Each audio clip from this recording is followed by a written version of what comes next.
कभी ये कंफ्यूजन हुआ है कि बैंक रेट और रेपो रेट में क्या फर्क होता है? दोनों ही आरबीआई के टूल्स हैं, पर इनका इम्पैक्ट अलग अलग होता है।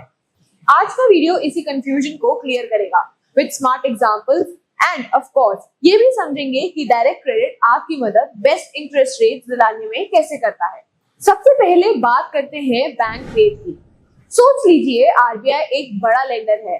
जब कमर्शियल बैंक्स को आरबीआई से लॉन्ग टर्म लोन लेना होता है तो आरबीआई उनसे जो इंटरेस्ट रेट चार्ज करता है उसे ही कहते हैं bank rate. No collateral, no repo agreement, direct lending. It's like आपको उधार चाहिए लेकिन बिना सिक्योरिटी के तो इंटरेस्ट ज्यादा लगेगा, एंड क्योंकि ये लॉन्ग टर्म बोरोइंग के लिए होता है तो इसका यूज आरबीआई तब करता है जब इन्फ्लेशन या लिक्विडिटी में स्ट्रॉन्ग कंट्रोल चाहिए होता है। अब बात करते हैं रेपो रेट की। जब बैंक्स शॉर्ट टर्म के लिए आरबीआई से पैसे लेते हैं तो वो गवर्नमेंट सिक्योरिटीज गिरवी रखते हैं। इस प्रोसेस को कहते हैं रीपर्चेज एग्रीमेंट। यहाँ जो इंटरेस्ट लगता है that's called the repo rate. सोच लीजिए आप एक दिन के लिए किसी से बाइक ले रहे हो पर अपना फोन उसके पास गिरवी रख दिया। ये शॉर्ट टर्म रेपो डील जैसा ही होता है। आरबीआई रेपो रेट को चेंज करके मार्केट में लिक्विडिटी को कंट्रोल करता है। रेपो रेट कम होगा तो लोन सस्ते मिलेंगे, रेपो रेट बढ़ेगा तो लोन्स महंगे मिलेंगे। अब आप सोच रहे होंगे तो क्या ये दोनों सेम ही काम करते हैं? बिल्कुल नहीं। यहाँ देखिए difference in a super quick format. Repo rate और बैंक रेट दोनों ही आरबीआई के इंपॉर्टेंट टूल्स हैं जो मार्केट में लिक्विडिटी को कंट्रोल करने और इकोनॉमी को रेगुलेट करने में काम आते हैं, लेकिन दोनों का पर्पस और इम्पैक्ट अलग अलग होता है। रेपो रेट का यूज शॉर्ट टर्म लेंडिंग के लिए होता है जिसमें बैंक्स आरबीआई से कुछ दिनों या हफ्तों के लिए पैसे उधार लेते हैं और उसके बदले में गवर्नमेंट सिक्योरिटीज कोलैटरल के रूप में देते हैं। इसका सीधा असर इन्फ्लेशन और मार्केट लिक्विडिटी पर पड़ता है। वहीं बैंक रेट का यूज लॉन्ग टर्म लेंडिंग के लिए होता है।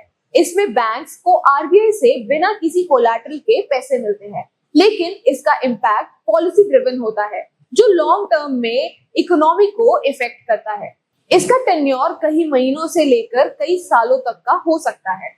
दोनों ही रेट्स इंपॉर्टेंट है, लेकिन उनका इस्तेमाल, ड्यूरेशन और इकोनॉमी पर असर काफी अलग अलग होता है। अब आप सोच रहे होंगे कि ये सब डिटेल्स मेरे किस काम की?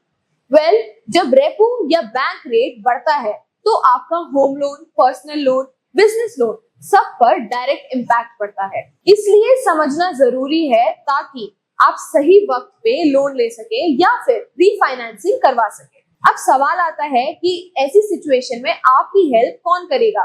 डायरेक्ट क्रेडिट है आपका trusted financial partner. More than 70 plus banks and NBFCs के साथ टाई अप, एक्सपर्ट टीम जो रेट एनालिसिस करती है, हर लोन की बेस्ट डील आपके लिए नेगोशिएट करती है। होम लोन से लेकर बिजनेस लोन तक सब मिलेगा अंडर वन रूफ।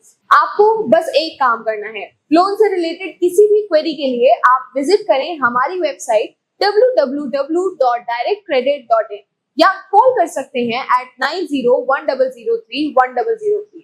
तो याद रखिए, financial awareness is the first step to financial success. आप रेपो या बैंक रेट को नहीं कंट्रोल कर सकते, पर डायरेक्ट क्रेडिट के साथ आप बेस्ट लोन रेट्स जरूर पा सकते हैं। लाइक, शेयर एंड सब्सक्राइब और मिलते हैं अगले वीडियो में विद मोर फाइनेंस क्लैरिटी, सिर्फ यहीं ऑन डायरेक्ट क्रेडिट।